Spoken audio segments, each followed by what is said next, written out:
Welcome back to the Cartoon History Channel, and this is Saturday afternoon Rototurn 126, Behind the Scenes of Animation 42, and this is the evolution of cartoon writing and storytelling. All of the scripts were scripts of their decade and time period, like the color classic Somewhere in Dreamland. That was a dedicated show about two toddler-age kids, a brother and a sister, really debilitating in an old shack like Little House on the Prairie in the depths of the Great Depression. But they escaped the Great Depression in their dreams. Or negative portrayals of fairy tales or stereotypes of people using fairy tales as a cover up, like Coal Black and the Seven Dwarfs, and Goldilocks and the Three Driving Bears in the Century 11. And all this in Rabbit Stew in the Century 11, or just the Century 11 period. There are modern portrayals of black people that are not like that anymore. The Century 11 and others like it were products of their time, and a product of the 30s and the 40s.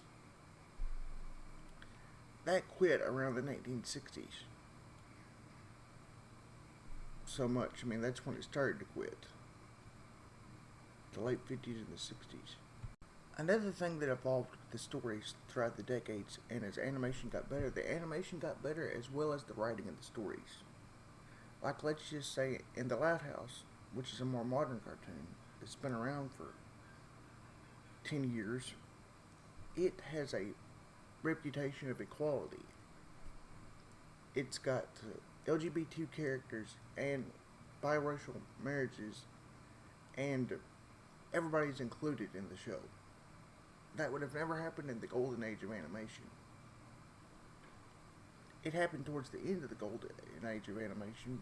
Equality started to evolve into cartoons, but not back in the 30s, 40s, and 50s.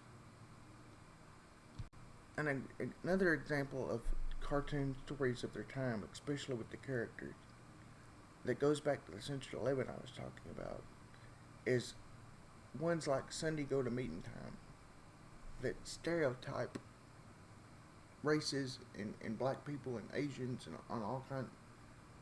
That's what the ones like the Century 11 used to do. In modern times,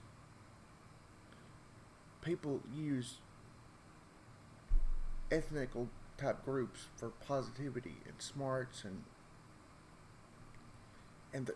showcase the positives of people in cartoons. The writing has really changed over the decades and gotten a whole lot better, as well as the animation. You don't see the Century 11 also kind of caricatures that you used to see. There's still caricatures, but they don't exactly make fun of the person. It's a humorous twist on the way someone looks, but it's done with humor instead of evil and bigotry. So the art style has changed too in cartoons. The writing and the art style has changed and evolved into a more family-friendly, yet sometimes considered what they call PC or politically correct, but more family-friendly animation. Another example of animation evolving was back in the early 60s with the 101 Dalmatians, the Walt Disney movie that was based on the book. That is an early example of Xerox animation that is a form of mix between full animation and limited animation that makes it done faster.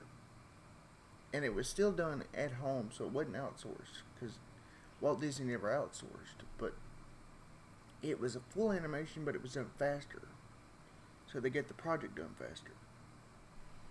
But it wasn't traditional full animation. It was a way to speed it up and the budget crunch the budget, so they wouldn't have to spend so much money.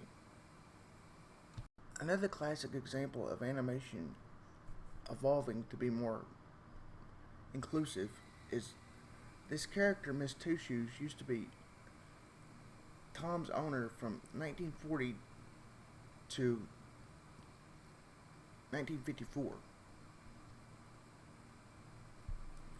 And he was replaced with George and Joni, these two white middle class of the time 50s and 60s kind of owners until 57 when they originally quit, when MGM shut down the animation to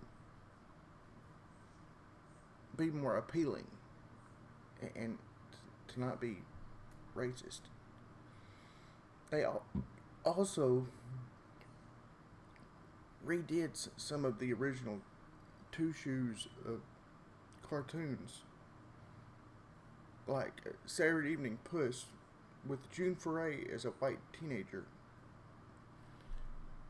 When Jerry calls and complains about the party that he's having, it's June Foray that answers the phone, and it's not the old black lady. Change with the times type of thing. Another example of not really clearing it up and cleaning it up, but just covering it up, is some of the original, more racy Tom and Jerry cartoons, like His Mouse Friday with Tom and Jerry, where Tom is in this big pot and Jerry is in disguise around this African tribe related. That's completely omitted, or was completely omitted from Toonheads or any of the and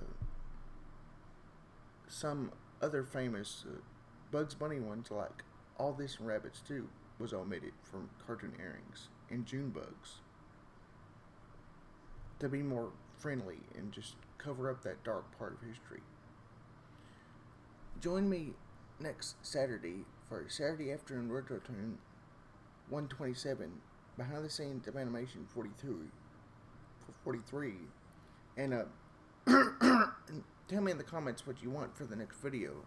And if you like these videos and you want to see more every Friday and Saturday at 3, tell me in the comments what you want and vote on the best idea, because I want to do what you want. I don't want to do what the most popular idea is. And remember to hit that notification bell so you always know when I upload every Friday and Saturday at 3.